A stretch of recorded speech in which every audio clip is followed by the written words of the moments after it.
Welcome to Threads of Enlightenment. Looking forward to having our conversation today with an expert in a few fields.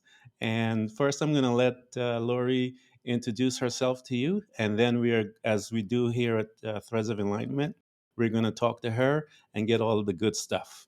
But right now, I want her to introduce herself and then tell us what she's doing today, all of the things, the projects that she's involved in, and the services that she provides, and then we'll go back and get the starting point, what happened to her to cause her to take her path. Welcome to Threads of Enlightenment, Laurie. How are you? Thank you. I'm good. I'm not usually used to starting at the endings with people. So we're gonna start there and work back. I thank you for having me. I have You're been a welcome. licensed master social worker for 20 years, almost 20 years, and it's been quite a journey. Hmm. And my career has been very important to me, but one of the things that went by the wayside was my personal life in terms of I was so focused on offering services to everybody else that I think a lot of helping professionals sort of put their own agendas by the wayside. And so I found myself routinely being really frustrated with diagnosing people only Hmm. and going towards what quote unquote is the problem. And that wasn't matching with what I had been learning in my life. There wasn't anybody that really told me to look in other directions. So here I was for 20 years working with, the problem. Oh, we've got to fix this problem. And some things have come to light in my own life and my professional life. I'm a social worker. I've been a certified diabetes educator, which talks with people who have food related issues, weight issues. Hmm. That led into chronic health management. I loved it. I loved getting in the room with people and helping them find a solution that worked for them. And so that's really I'm certified in anxiety, trauma, addictions. I'm certified in a lot of things in my personal life, but that's not legally educate. That's not like a gatekeeping thing. So Yeah. um, I gained all these certifications. I've constantly wanted to learn, but I keep going back to the most important factor of all of that is my relationship with the people around me, and that's where my learning took place the most. And Hmm. so I started a new company. Well, I wrote a book first Hmm. called Life hacks. Life Uh-huh. Hacks, Uh-huh. Tips and Tricks for Accessing Your Inner Resilience, based on some spiritual things I was learning. And honestly, it was a practice in me risking being seen Hmm. imperfectly. Um, and that's when I started to discover I had some trauma history. And I kind of had always known that. I just had never really had the time to address it. And so this second company is called Clouded Compass. My first company I started 2 years ago, resilience coach, after I lost a job that I loved dearly. Hmm. So I'm a therapist every day, but then I take this new company is more of me, but it's also helping people reconnect with their inner GPS. Hmm. And I can't wait. I can't wait to start talking about what's working, and really there's this new paradigm coming in the mental health field, and I'm excited to be ushering it in because it's overdue and it's back to basics. Hmm. So, tell us about this new paradigm that you're talking about that is coming into the mental health field. I think that post pandemic for sure, the trauma is the big buzzword, right? Hmm. Trauma. I don't know if you're noticing it, but everybody's talking about it. Nobody wants to talk about it. Hmm. So there's this push and pull, but all trauma is that's a new word for human suffering. Hmm. That's my wheelhouse. I know how to help people with human suffering. The problem is we're so disconnected from ourselves and from others, and that's why like threads of enlightenment, like just threading together, we have there's an individual, it's like there's parallel paths. There's that internal path which nobody really has been talking about, Hmm. and then there's this external, like, how can I be in the world and what does the world have to give me? And so with my new company, I'm really going into let's get our own inner compass back to pointing north Hmm. with the ways that I show you. It's not that hard. You Hmm. already have been doing it, and you have so much more power than you realize when you Hmm. start to tap in and harness it. And in that way, that is exponentially more beneficial to the world than me telling you how to fix your life. Hmm. Does it make Gotcha. sense? Yep. Yes, it does. Yes, it does. So now, are you providing any services for people that want to come and maybe have all of these different ailments and diseases and things that I call the demons that bother us, because most of them Mhm. will manifest, and we have to learn how to overcome them. Yeah. And once we do that, then we begin to step into another phase of our life. So, is there, or do you have a current situation where you provide services like that to the people? Make them known. Just let us know what they are, So and this so is that yeah. really interesting because people have always come to me for services, and now I'm Hmm. bringing services to them. But here's the thing: I don't care who I've worked with. I don't care what the diagnosis is. We all have very common human experiences, and so I'm developing courses. They're not. I call my approach trauma informed and strengths based. That's lingo. Hmm. What it really is look, let's just remind you of what of your own toolbox that you Hmm. actually already have. Let's point you back to that. So I'm going to be offering courses. One is basic healing from trauma. It's not therapy. It is more about learning yourself and your own mechanics and how you work best. And another course is about how to we just get whiplash from life and how to really Hmm. not feel so swayed in life and be a Yeah. little bit more grounded and stable. So I really want to take this idea that, okay, well, whatever you're struggling with, let's just agree that we're all struggling. Hmm. And then from there, there's some pretty common and human resilience that I just want to point us to. And so, yeah, I will be offering courses. I'd love to do a podcast, but I just don't have time. So I love that you're doing it for us.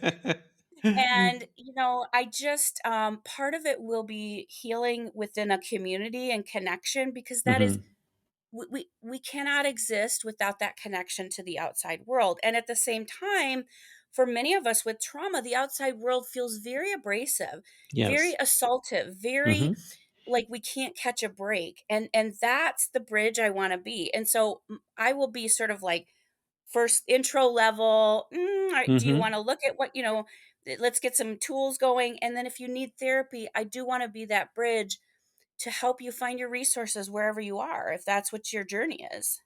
Oh, awesome. So now that we have that all taken care of, Yeah. as we do here at Threads of Enlightenment, we want to go back, because the piece that we are interested here at Threads is that inner journey. We want to know what happened, because most of us are in our profession. We are minding our own business, as they say. Yeah. We are clocking in, clocking out. We are smiling here and there. We're not happy, but we are functioning. Yeah. Most of us are like that. What happens then is life happens. Yeah. And one of my favorite things that a guru had said to me was, let life disturb your comfort. And so, what happens is, as we are living, life happens to disturb our comfort. And then it shake us, and that tree begins to shake, and we now are slightly awake, and we realize this is not the path for me. And so we start putting this thing together. We have no idea where it's going in Yeah. some cases, but we know we can't stay here.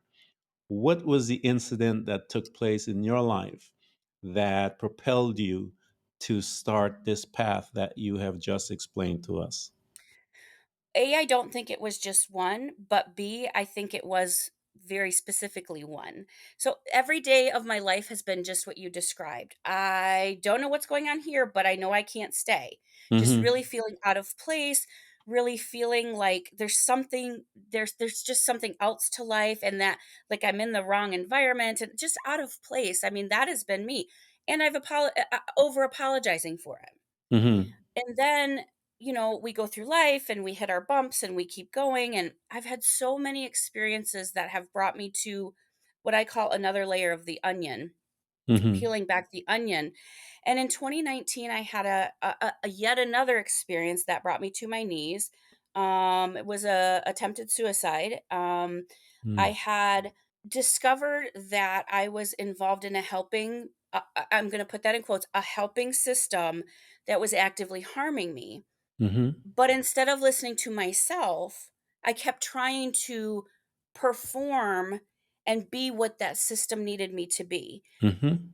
We do that every day. Every It's day. death by a thousand cuts. And one of Mhm. the things, so in that suicide attempt, I had a spiritual awakening, and the story is the same no matter who tells it in what country.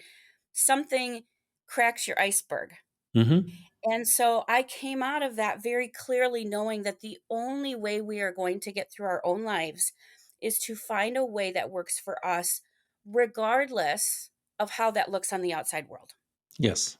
And Yes. so if those are the rules, if the target is always shifting when you're looking for outside serenity on the outside, you're setting yourself up to fail because that world just is always changing. Mhm. And so to come back to yourself, to check into yourself, to know that you're connected with something greater. I don't talk a lot about religion, but spirituality I will talk about every day because we are part of something greater. And we have forgotten that. Here I had Mhm. been working for 20 years. I did not, it did not, I am a mental health provider.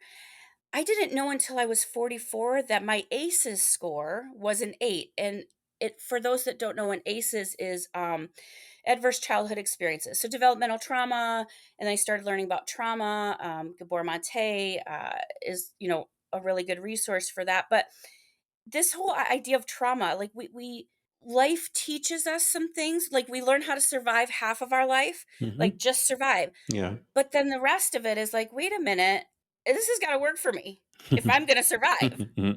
So it was a complete reversal. It was a complete, brought me to my knees, undoing, but very clear on what I was supposed to do next. And that is Mhm. reconnect with myself and help other people do the same. Excellent. So, explain that to us when you say reconnect. What processes did you start or implemented in order that you began that process of reconnecting with this person that you were not connected to? What Uh, processes did you use?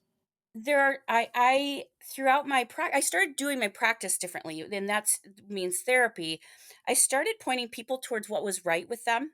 And Hmm. that's a great book, by the way, by uh his first name is Barry. But anyway, what's right with you? Hmm. Um, and we started harnessing and building on that momentum because we are all told that we're pathological in some way, or like with mental health or substance use. There's some disorders that have a lot more stigma than others.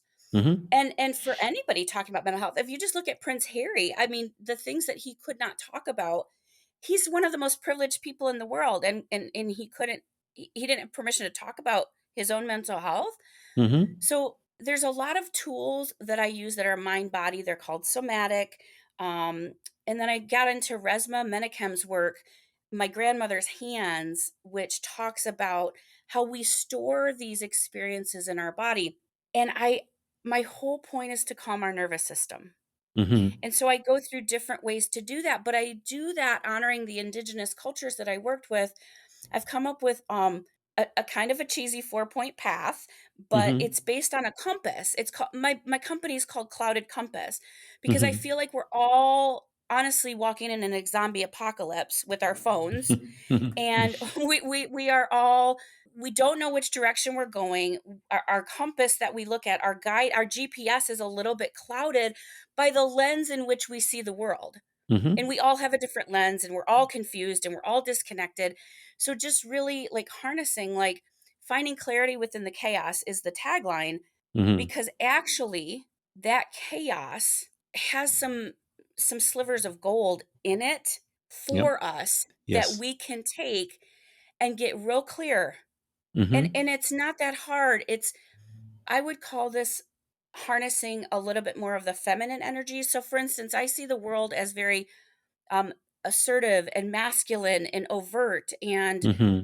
we're out of balance. We're out of balance and we need some easier, softer, sort of I wouldn't necessarily say passive because I really harness rebellion in my work, like in a Yeah. healthy way, Yeah. but just a different way to go through the world with community and with the commonality. We don't need to. We can do anything we want, but it would be helpful if we all could start seeing ourselves, because if we cannot see ourselves, if we cannot tap into who and what we are, how are we going to make room for that in the next person?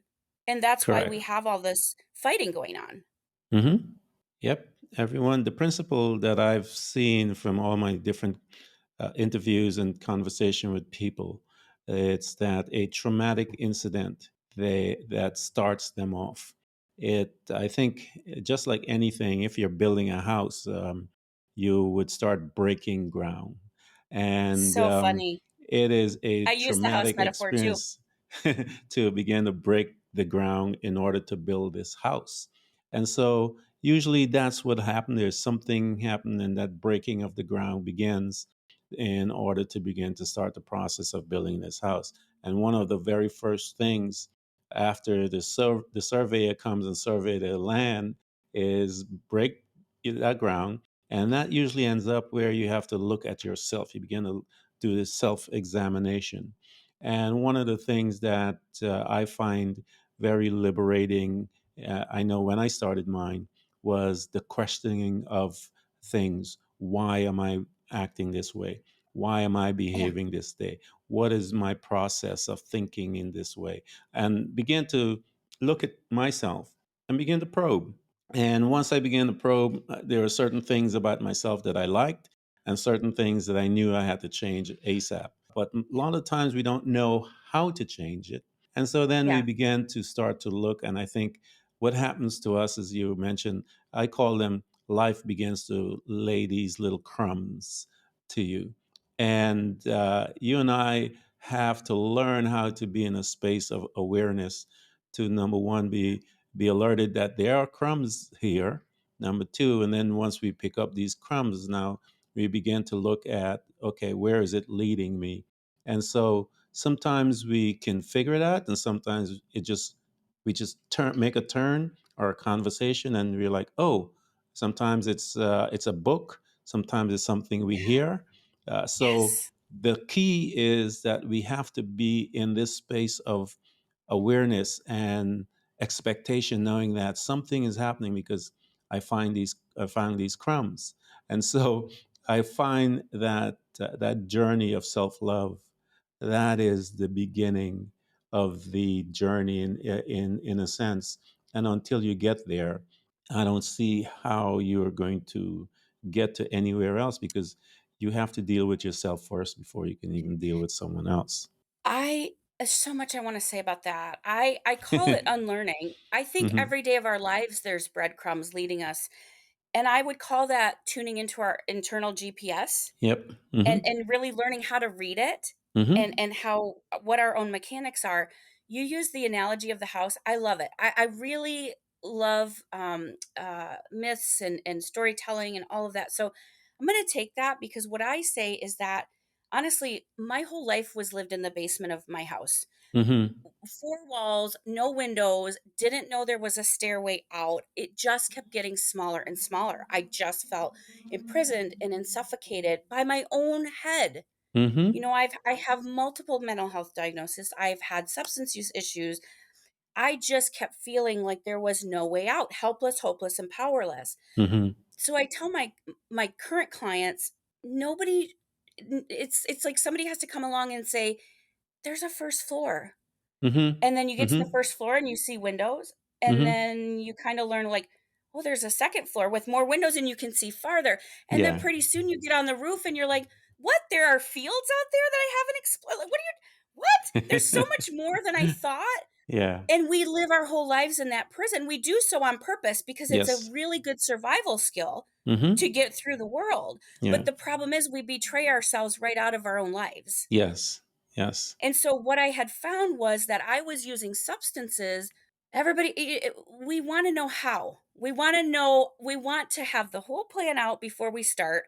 And that's the scary part. I have let Mm-hmm. go of how it's all gonna turn out. That's not my job. My job is not to know how it's gonna turn out. My job is to get through today. And what I was finding was everybody kept, I knew drinking wasn't very healthy for me, but nobody was talking about what it was doing for me. And Mm-hmm. until I could Mm-hmm. learn about the value I had placed on that, escape, numbing out, taking a break, relaxing, until I could work with that, Mm-hmm. there's no way I was gonna let that go because it had value. So your worst trait Mm-hmm. is such like, it's not even a breadcrumb, it's a loaf of bread to look Yep. at and be like, Mm-hmm. "Are you kidding me?" Like, I would not have survived many years of my life had I not drank those years away. Yeah. And now I'm here and I'm like, "Gosh, I don't have to do that anymore. I don't want to do that anymore because I'm not fighting it. I'm not trying to exclude that part of me. I've Mm-hmm. welcomed it. I've looked at it. I'm now on the roof of that house going, well, yeah, I can do alcohol or I can do TV or I can do a nap or whatever. It's really understanding and not being afraid of the parts of ourselves we don't want to talk about because they Mm-hmm. all serve a purpose. Yes. I always tell people the good and bad, whatever it is, has served its purpose and they've all brought you to where you are today. So Yes. the thing that you have to start asking the questions is this enough? Is this where you want to be? Is Yeah. there Is this who I'm more? here to be? And those are the questions that began to shine a light or probe into darker places. And I tell people it's a privilege to be in the dark places because Mm, number one, what happens is that it gives you a chance to really see who you are and why you are. And so, yep. as you begin to look at yourself in the dark places, you begin to empathize, but you also find that you want to be even better. You want to now love this person, take care of this person. I keep telling people all the time that all of us are an endangered species. And I'm a It's one of a true. kind, you're a one of a kind. When I die, there is nothing like me who will ever be here. And, you know, you can test that by as I say, I always tell people the fingerprint, you have the retina scan, all of these, there are industries that are surviving on the fact that we are all an individual, facial recognition, all of these things are there to remind us, if we look at it, at the uniqueness of each and every one of us, but we don't see it sometimes. The entire world is not equipped to allow us to be individuals. And I say Hmm. that with such kindness. The world functions better if we all keep ourselves hidden. Like this, like hiding our lights.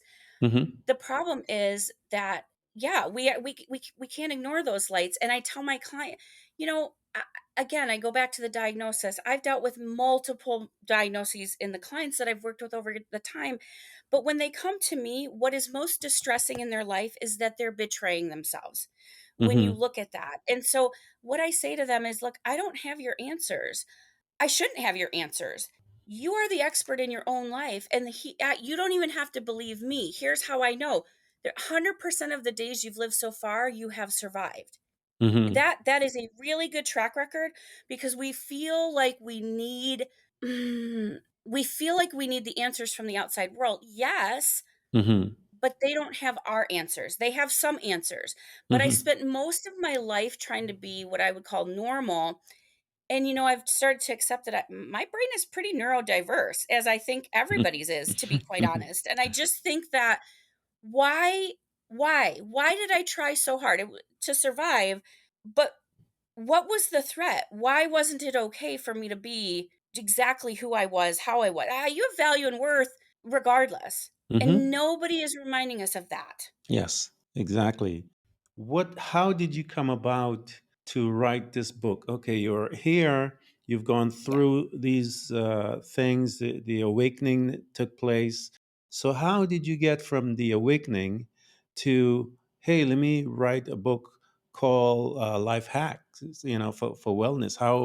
How did that come about as this person began to navigate from this awakening and to the place where you're like, okay, let me now sit down and start putting words to a piece of paper? So I would say my awakening was more like labor. I've Mm-hmm. not had a child, but that life is messy. It is no look, I was in a psych ward when I determined that I needed to change my life so that I could survive it because Mm-hmm. I wasn't going to survive it listening to everybody else anymore. And so I did not plan to write a book. I did not plan to open a first company, let alone a second one. But what was happening was I started to blog and I was sharing something every week. And then after a year, I got all of those together. I was introduced to something called the Three Principles. It is a spiritual formula for the world. I'll save us some time, but basically, it feels empowering to me to believe that I don't.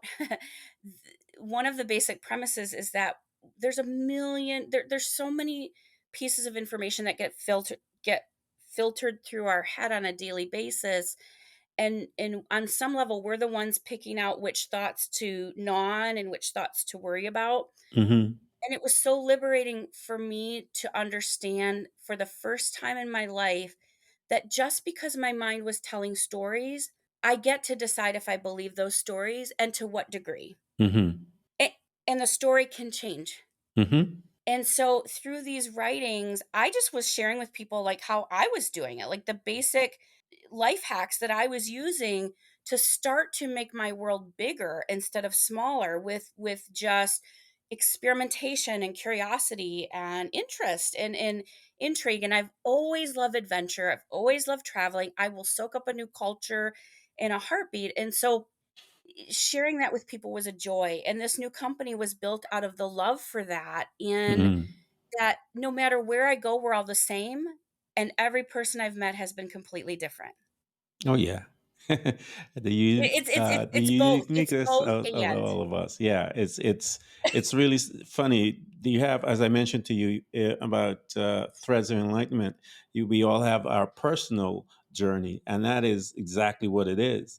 It is Yeah. a personal journey for this unique character, this unique one of a kind creation, and so your path is nothing like mine. Your Yeah. things that you have to deal with, as far as some of the things, the little details, the situation we may be in, a certain situation that is similar, but the details by which my mind is wired to handle that situation may be totally different from how your Yeah. mind is wired for that situation. Yet we were in the similar situation, and so. Um, that's where the uniqueness comes in, and that's where we share. As we share, you share, I share, and other people share, we take little pieces of all of these nuggets, and we kind of then begin to set our story in place. My goal is that they would take some of these, and maybe it awakens them to theirs, and so they're like, oh Gosh. wow, so this is what uh, is I needed to learn. And they take that nugget and they take their life to the next lesson, or next. I always tell them next lesson, because we're in this class that is called life. To be honest, I'm doing this very begrudgingly, this whole process. I'm leaning in because like I said, I've always hidden my whole life. And Hmm. you said how we're wired differently. Like the concept of trauma, I don't think people understand that actually injures the brain. And so Hmm. if somebody would have told me that like at 5 years old, my life would have looked completely different. But that's neither here nor there. I just think it's really I have hidden my own life. I've been afraid to speak out. I've been afraid to be myself. And I know that I'm not the only one. And here's why I'm doing this. Every one of my heroes, whether it's the labor movement, the women's movement, the civil rights movement, those people, I only know about those things because they risked everything. Hmm. And so I am honoring them Yeah. by carrying on that tradition of this isn't really about me anymore. Like Hmm. my story may help you, but this is about you and it's a bigger than both you and me together. Hmm. And that's I it's time for hope, it's time for rebirth, it's time for some healthy rebellion, and Hmm. I'm so excited to point people towards their own capabilities, their own confidence. I It's think just been hiding there and wait all along. all along. I think most of what we do, people that are in life coach, people that are in personal growth development, and all of these different things, we simply awake that person to the fact that they can do it. And Oh so, my in all the lessons and all the stuff that we are trying to point to, is just to say to them, yeah, you can do this. You really can. Beyond the trauma, because we have all suffered trauma. And so yeah. you have one person, I'm ahead of you, and you are ahead of them, and we are ahead. Some of us are ahead because we've learned how to deal with our trauma, but we Mhm. all are traumatized to some degree. And how each one of us are awakened, and then we go to someone and we tap them again, and have hopefully from that tap that they become awakened. And we just telling them our story, and then they now begin to weave and create their tapestry. And that's the whole premise behind Threads of Enlightenment, is that we are all have our own individual threads. We have our colors are different, and Yeah. that what makes this thing going to be so beautiful, because So yummy. I love the fact that everyone else is different, because I would hate to be in a place that is the same. I mean, there's no flavor there as far as I'm concerned. So the fact that we're all unique, and in our uniqueness, in our unique ways, we deal with our situation, is very beautiful. And to hear your story of how you came and from the traumas that you suffered, and the habits that you had to overcome. And I always tell people that your habits are there to help you out.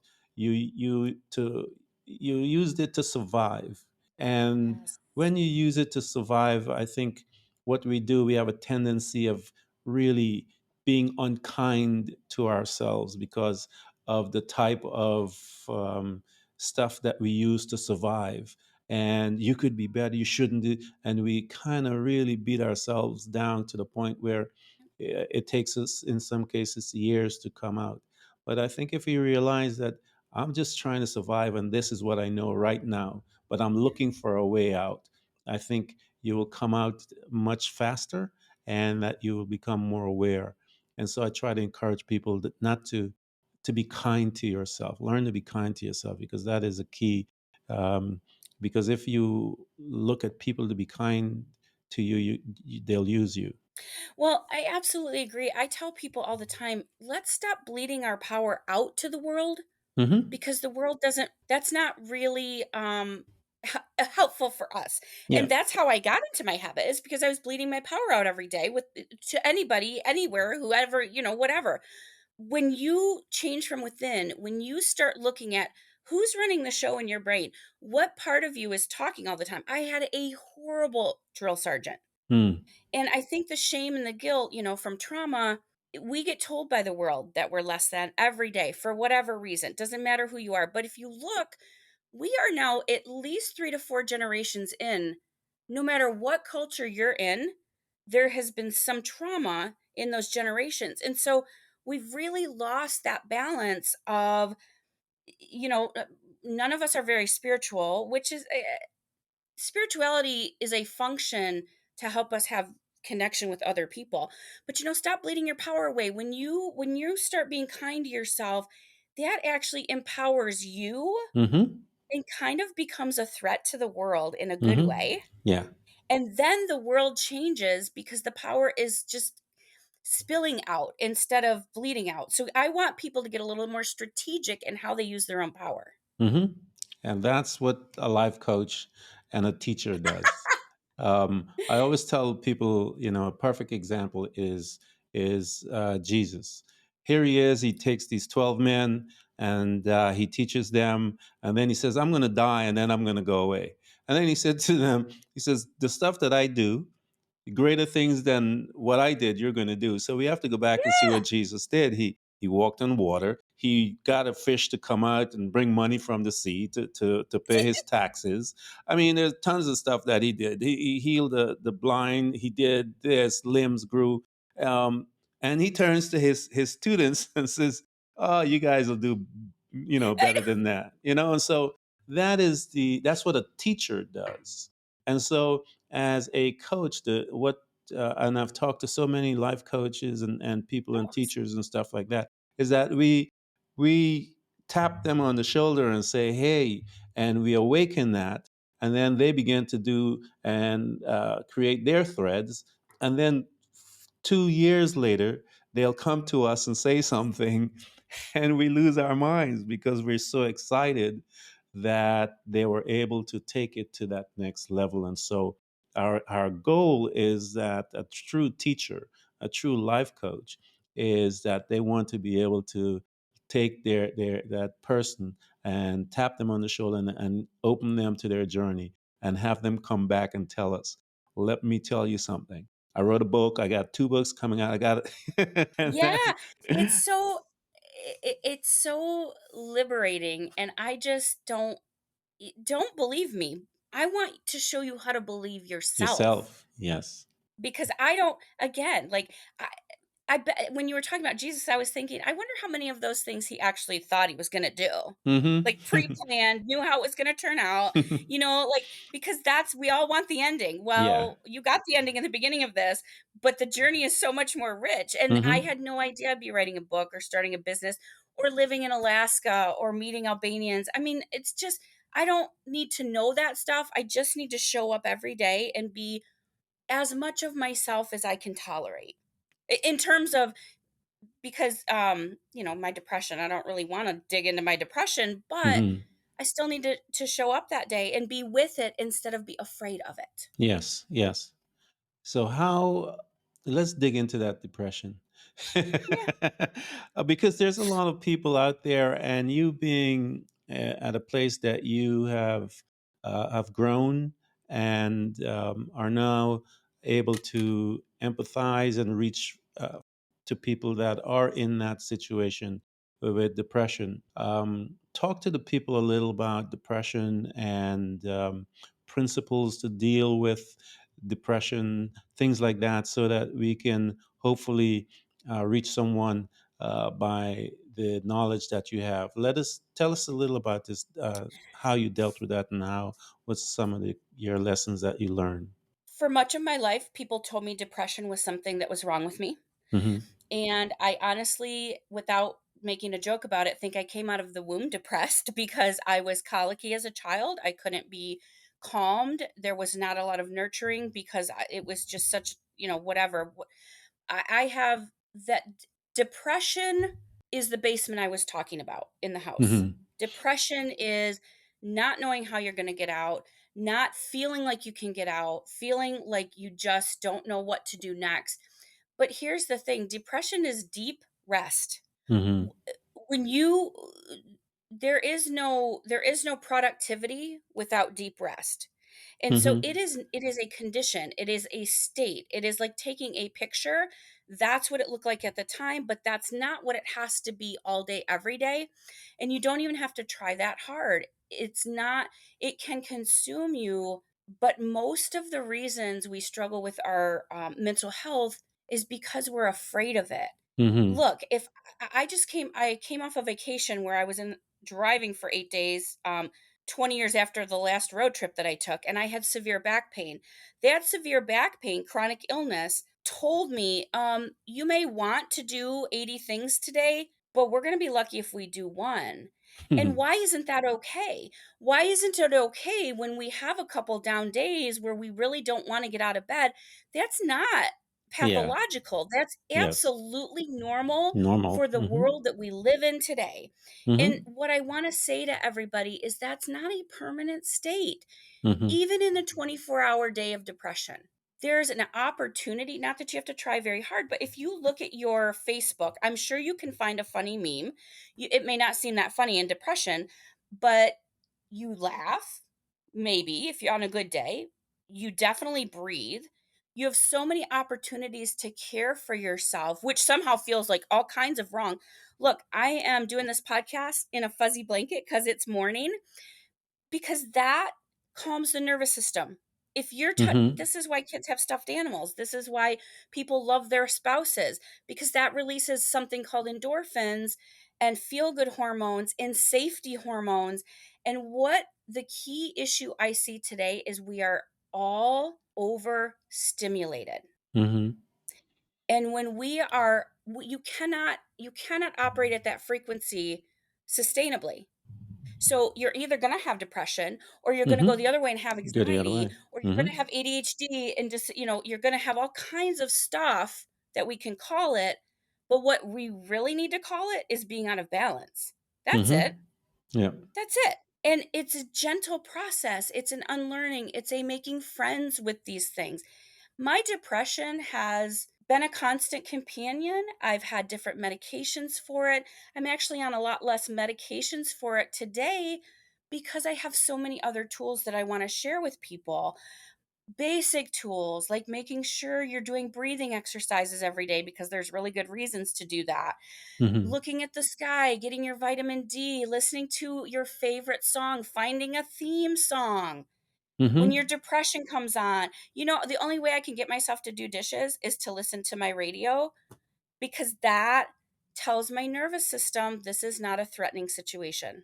Mm-hmm. Wow. Laurie, I want to thank you for coming. I mean, you have shared so much to the audience, and I wanted to thank you for stopping by at Threads, because what I'm going to do is encourage them to come to you. Wonderful. When we put all our things together, we'll give them access to your sites, and please give me the information of your current business, so that we can make them aware of what you do and how to get to you, because I know that many of the listeners out there who are Yeah. suffering on have family members maybe suffering from the depression or from whatever, all the other things that you had mentioned, and even the diabetes counseling and stuff like that from your skill Yeah. set, all of the different aspects that you do, that you can help them provide guidance, and also the resources as you mentioned. And I just want to thank you for coming by Threads of Enlightenment. And I hope Thank we you can do so this again. I would love to. It's been an honor. Thank you. And then I would say to people, a very American term, be your own best cheerleader. Because if you're not your own best cheerleader, there isn't anybody else who has all the information you do about your own life. They can't possibly Exactly. be as big of a cheerleader for you as you can for yourself. So, on that note, oh my God, what a treasure. You're a gem. I'm so excited you're doing this podcast. Thank you. You are welcome. And I definitely will stay in touch, and I'll give you all the information and provide it for someone to get in touch with you. Thank you, Lori, for coming by. Thank you so much. Take care. You too. Bye bye. Everyone who's listening to this podcast, we hope to continually help you to learn how to embrace moments of darkness, because it is in the darkness that we learn how to develop and use our abilities to truly see those parts of ourselves, often invisible to us, in the light.